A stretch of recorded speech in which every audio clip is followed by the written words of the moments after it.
यही लोग हैं जो आतंकवादियों के हौसले बढ़ाने का काम करते हैं। ये वही लोग हैं जिनके अंदर पाकिस्तान का प्रेम जो है वो कूट कूट कर भरा है, और वो बार बार जो है वो पाकिस्तान के प्रति प्रेम जो है वो सोशल मीडिया के माध्यम से दर्शाते हैं।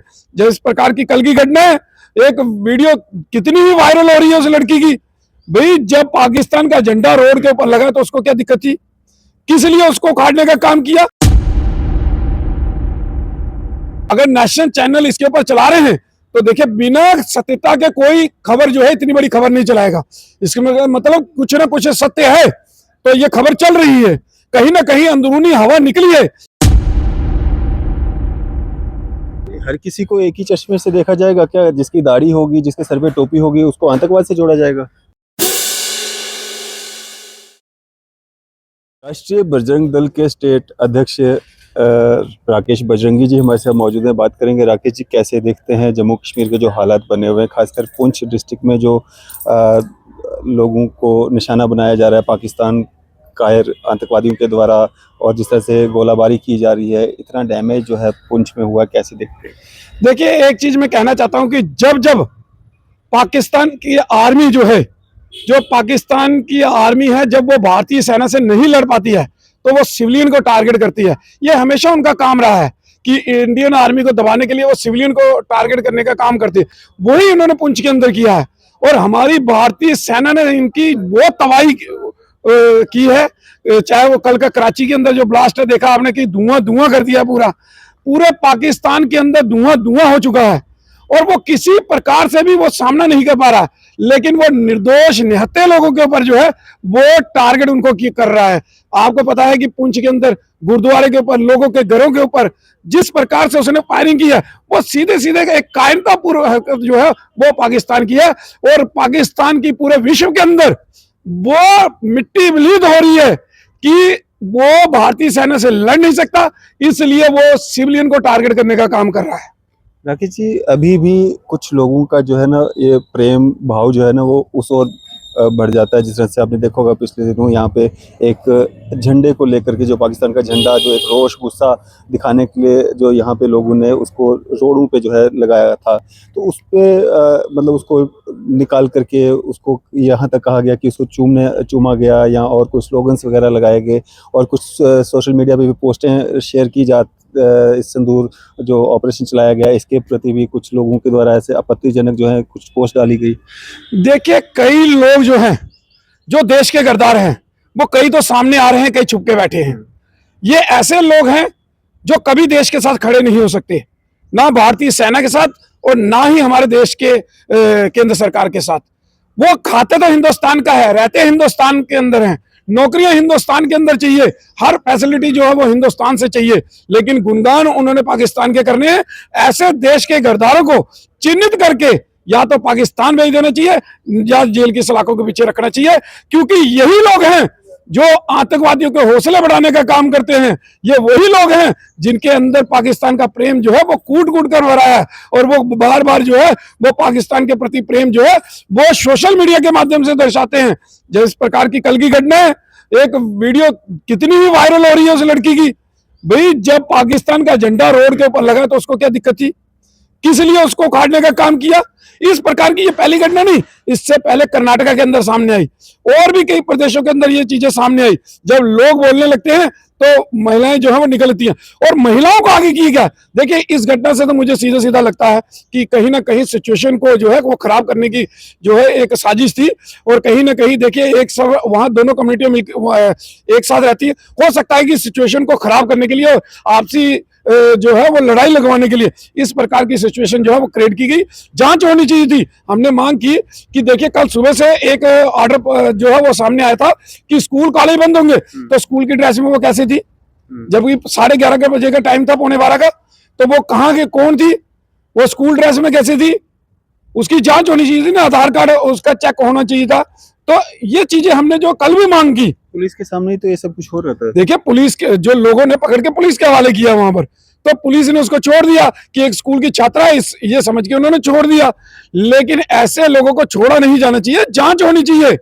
जो पाकिस्तान के प्रति प्रेम दर्शाते हैं, तो कहीं ना कहीं देश की सुरक्षा के लिए भी वो खतरा है, वो कल को आतंकवादियों के भी समर्थन में खड़े होंगे। तो ये होते भी हैं, तो जो लोग अंदरूनी, यहाँ पर अंदरूनी जो आतंकवाद को सपोर्ट करते हैं, जो पाकिस्तान को सपोर्ट करते हैं, वो देश की सुरक्षा के लिए खतरा है। ऐसे लोगों को जो है, मैंने पहले भी कहा, या तो पाकिस्तान भेज देना चाहिए, जहां उनकी जगह जो है जेल की सलाखों के पीछे है।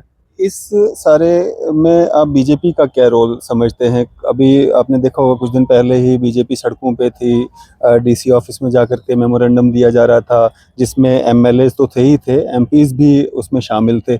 इसको कैसे देखते हैं? देखिए, मैं एक चीज कहना चाहूंगा कि केंद्र सरकार के यहाँ पर जो है अधीन है सारा सुरक्षा कवच जो भी सब, लेकिन वो मांग कर रहे थे कि पाकिस्तानी नागरिकों का, भाई आप रोहिंग्या बांग्लादेशियों के लिए क्यों नहीं बोले? रोहिंग्या बांग्लादेशी भी तो देश के लिए सुरक्षा के लिए खतरा है। मैं तो ये कहता हूं, जितने देश के अंदर घुसपैठी हैं, जो गैर कानूनी तरीके से भारत के धरती के अंदर आकर बसे हुए हैं, उन सभी को बाहर निकालना चाहिए। केवल पाकिस्तानी नहीं, पाकिस्तानी तो निकालने, लेकिन ये लोग भी साथ में निकाल लें। इसी समय है कि देश के अंदर सफाई हो जाए।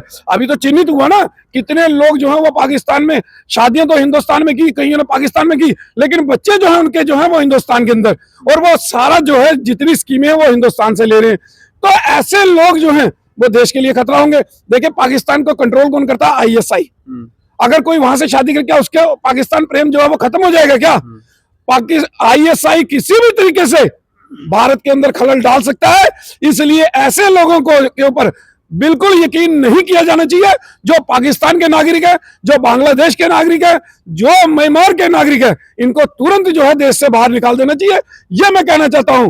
तो उसमें कुछ मीडिया वालों ने पूछा ही, भाजपा वो किसके खिलाफ रोष प्रदर्शन कर रहे हैं? तो उन्होंने बोला सरकार के पास तो है ही नहीं। आपसे यही सवाल करने वाला था, पावर में अगर बीजेपी है, सेंटर में बीजेपी है, तो फिर प्रोटेस्ट किसके खिलाफ? देखिए, सरकार के पास तो कुछ है ही नहीं। तो चलो, वो मांग कर रहे थे कि पाकिस्तानी, मैं इसमें ये कहना चाहता हूं कि रोहिंग्या बांग्लादेशी भी बाहर निकालने हैं। केवल पाकिस्तानी को तो भेज रही है सरकार, लेकिन रोहिंग्या बांग्लादेशी, जब केंद्र सरकार जो है एक हल्फनामा जो है वो सुप्रीम कोर्ट में दाखिल कर चुकी है कि रोहिंग्या बांग्लादेशी देश की सुरक्षा के लिए खतरा है। कुछ गद्दार वकील जो है वो तो खड़े होते हैं उनके फेवर में, हमेशा खड़े हो जाते हैं। जब रोहिंग्या बांग्लादेशियों को निकालने की कोशिश की जाती है तो वो सुप्रीम कोर्ट पहुंच जाते हैं, जिनकी लाखों में जो है एक घंटे के लाखों रुपए जो हेयरिंग के लेते हैं। तो वो लोग जो है वो क्यों पहुंचते हैं, उनको कौन इनकी जो फीस जो है वो देता है, ये चीजें हैं। तो ऐसे लोग जो हैं, जो देश के गद्दार हैं, जो देश के दुश्मन हैं, जो देश की सुरक्षा के लिए खतरा है, ऐसे लोगों को तुरंत जो है वो देश से जहां से बाहर निकाल देना चाहिए, और जो नहीं जाते हैं उनको जेल की सलाखों के पीछे डाल देना चाहिए। यह मांग हम कर रहे हैं। आप कह रहे हैं कि हिंदुस्तान में जो गैर कानूनी तरीके से पाकिस्तानी लोग रह रहे हैं उनको बाहर कर देना चाहिए, तो गैर कानूनी तरीके से तो सीमा हैदर भी आई है, उसको भी वापस कर देना चाहिए। बिल्कुल कर देना चाहिए। हम तो शुरू से कह रहे हैं, सीमा हैदर कौन सी इस देश की है? वो तो बिल्कुल गैर कानूनी तरीके से आई है, बिना वीजे के आई है। वो आई है सऊदी अरब, वहां से वो नेपाल, और नेपाल से बॉर्डर उसने गैर कानूनी तरीके से क्रॉस किया है। तो ऐसे लोगों को मैंने क्या कहा कि कंट्रोल पाकिस्तान के अंदर किसका है? आईएसआई का। आईएसआई कोई भी तरीका अपना सकता है भारत के अंदर खलल डालने का। तो जो पाकिस्तान से आया, क्या उसका पाकिस्तान प्रेम कम हो जाएगा? हिंदुस्तान में आके वो हिंदुस्तानी हो जाएगा? नहीं, ये हम नहीं मानते। इसलिए सीमा हैदर को भी बाहर निकालना चाहिए। किस लिए रखा है उसको? तो चाहे कोई भी हो, जो गैर कानूनी तरीके से जो घुसपैठिया है, उसको भारत से की धरती से जो है जल्द से जल्द बाहर निकाल देना चाहिए। ये हम मांग कर रहे हैं। राकेश जी, नेशनल चैनल्स पे खबर जो है वो सुबह से चल रही है कि मोहम्मद इकबाल जो एक हैं मौलवी हैं, वो पुंछ के, उनको जो है टेररिस्ट कहा जा रहा है, और उनको कहा जा रहा है कि पीओके में जो है मारा गया है, और वो उनके तार जो हैं वो पुलवामा अटैक से जुड़े हुए बताए जा रहे हैं, मास्टरमाइंड बताया जा रहा है उनको। कैसे देखते हैं? देखिए, अगर उनके आतंकवादियों से तार हैं, अगर आतंकवादी सरकार कह रही है कि आतंकवादी है, सरकार नहीं कह रही है। देखिए, इसका मैंने अभी सही चैनल कह रहे हैं। देखिए, नेशनल चैनल किस बेस पे कह रहे हैं, वो तो अगर कोई सत्यता होगी इसमें तो तभी तो कह रहे हैं। मैंने तो अभी इसके ऊपर कोई देखा नहीं ना, तो मैं सुबह से इसको कोई देखा। अगर मैं देखा होता तो मैं इसके ऊपर टिप्पणी करता। अगर नेशनल चैनल इसके ऊपर चला रहे हैं तो देखिए, बिना सत्यता के कोई खबर जो है इतनी बड़ी खबर नहीं चलाएगा।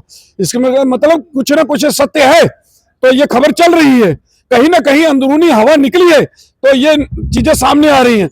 तो हो सकता है जांच तो होगी, वो तो केंद्र सरकार क्लैरिफाई करेगी ना। नेशनल चैनल में खबर चल रही है कि वो पीओके में मारे गए हैं, लेकिन कल ही जो लिस्ट आउट हुई है, नाम उनका उसमें था, जो शेलिंग पाकिस्तान ने की है उसमें उनकी मौत हुई है। देखिए, जो भारत की धरती के अंदर पाकिस्तान में कुछ निर्दोष निहत्थे लोगों को जो है उनके घरों के ऊपर टारगेट करके उनको मारा है। पूरा देश उनके साथ खड़ा है। आज तो आपने देखा कि सभी कह रहे हैं जो भारतीय जो है इस पाकिस्तान की गोलाबारी से मारे गए हैं, तो लोग तो उनकी शांति की जो है वो दुआ कर रहे हैं। तो देखिए, जो लोग अगर अगर नेशनल चैनल इस प्रकार की कोई खबर चला रहा है, तो ये नेशनल चैनल ही इसके जवाब दे सकता है। कहीं ना कहीं उनको पता लगा होगा, कोई सत्यता होगी, तो इसलिए इसकी जवाबदेही भी उनकी है जो चला रहे हैं। अभी मैंने देखा नहीं, लेकिन इसलिए मैं इसके ऊपर कोई बात करूंगा नहीं। तो बाकी जो है कि जो लोग वहां पे मारे गए हैं, जो पाकिस्तान की गोलीबारी में मारे गए हैं, तो पूरे देश की सहानुभूति उनके साथ है। हर किसी को एक ही चश्मे से देखा जाएगा क्या? जिसकी दाढ़ी होगी, जिसके सर पे टोपी होगी, उसको आतंकवाद से जोड़ा जाएगा? देखिए, हमारे राष्ट्रपति जो हैं अब्दुल कलाम जी रहे, उनके ऊपर किसने उंगली उठाई? किसी ने नहीं। जो देशभक्त होगा, देश के लिए काम करेगा, जनता उसकी सराहना करेगी। तो ये गलत धारणा है कि दाढ़ी देखकर इस प्रकार की कोई टीका टिप्पणी करना, ये तो मैं मानता नहीं। तो जिसके अंदर कोई ना कहीं कोई सत्यता होगी तो उंगली उसके ऊपर उठाई जाती है। तो वो जो उंगली उठाएगा तो जवाबदेही भी उसकी होगी। तो ये तो सीधी बात है। तो इसके ऊपर तो मैं कोई वो करूंगा नहीं कि मैंने तो देखिए, आज तक हमने तो किसी को कहा नहीं। तो इसलिए जिसके ऊपर हमारे पास प्रूफ होगा, जिसके ऊपर सरकार बोलेगी, जिसके ऊपर चैनल बोलेंगे, तो हम बोलेंगे। तो इसलिए जिसके ऊपर कोई सत्यता सामने आती है, नेशनल चैनल बड़े जिम्मेदार चैनल हैं। चैनल कह रहा है कि पीओके में जो है उनको मारा गया है, लेकिन उनकी डेथ यहाँ पे हुई है शेलिंग से। अब पुंछ कब से पीओके में चला गया? देखिए, पुंछ पीओके में नहीं, जो हमारे साथ है पीओके है वो भी हमारा है। जो पुंछ तो हमारा है, ये पीओके भी तो हमारा है। वो जब आएगा तब आएगा। फिलहाल पुंछ जो हमारा यहाँ पे है, देखिए, वहां पे उनकी मैंने क्या कहा, जान गई है। और कहा ये जा रहा है, खबर में ये बताया जा रहा है पीओके में उनको मारा गया है। देखिए, जिस चैनल ने चलाया इसका जवाबदेही उस चैनल की है। वो चैनल बताएगा ना। और जो अगर वो है या नहीं है, ये तो सरकार तय करेगी, एजेंसियां तय करेंगी, ये चीजें तो वो सामने करेंगे ना। उसके ऊपर मैं तो मोहर नहीं लगा सकता हूं, या कोई और तो नहीं बोल सकता। उसकी सत्यता क्या है वो तो सरकार तय करेगी, एजेंसियां तय करेगी, सुरक्षा हमारा ग्रिड जो है वो तय करेगा। तो इसलिए ये चीजें जो है वो सरकार ने सोचनी है। वो लिस्ट जो पुंछ के अंदर मारे गए, उसकी लिस्ट जो है वो सरकार ने जारी की है। कौन कहाँ किस जगह पे मारा गया, किस घर के अंदर मारा गया, कोई मेरे ख्याल से गुरुद्वारे के ऊपर भी एक अटैक हुआ, उसके अंदर भी 3 मारे गए, सब सामने है। तो वो सारा सामने आ रहा है, सरकार लिस्ट जारी कर रही है। जो सरकार जानकारी देगी वो सबसे बड़ा सत्य है। नहीं, खबर जो गलत चलाएंगे उनके खिलाफ कार्रवाई होनी चाहिए। देखिए, खबर जो मैंने ये पहले कहा कि जो जिस प्रकार की खबर चलाएगा उसकी जिम्मेवारी उसी की होगी, सरकार की नहीं। तो इसलिए जवाबदेही सरकार उससे मांगेगी ना, तो वो जवाबदेही उन्होंने देनी है, वो हमने नहीं देनी है, सरकार ने नहीं। अगर सरकार उसके ऊपर पुष्टि करती है तो वो सत्य होगा, क्योंकि एजेंसियां हैं, सब कुछ है। तो वो जिम्मेवारी जो है, वो जो खबर चला रहा है वो जिम्मेवारी उनकी है। तो वो सरकार उनको पूछेगी या वो सरकार से जवाबदेही मांगे। गलत खबर चलाई होगी तो एफआईआर भी दर्ज होनी चाहिए। देखिए, वो मैंने क्या कहा, मैं कहा कि जवाबदेही उनकी है। गलत खबर अगर चलाई होगी, कार्रवाई तो सरकार ने करनी है ना। वो अगर किसी को है कि वो सरकार से बात करे, वो कानूनी दायरे में जो कई चीजें आती हैं तो वो काम करे अपना। लेकिन अगर कोई चैनल चला रहा तो जवाबदेही उसकी है। चलिए, शुक्रिया हमारे से बात करने। धन्यवाद जी। राकेश बजरंगी जी हमारे साथ बात कर रहे थे। आपकी इस सब पे क्या राय है? अभी अपनी राय जो है जरूर साझा कीजिएगा। इसी तरह की मजीद अपडेट्स के लिए आप देखते रहें न्यूज़ शहर इंडिया।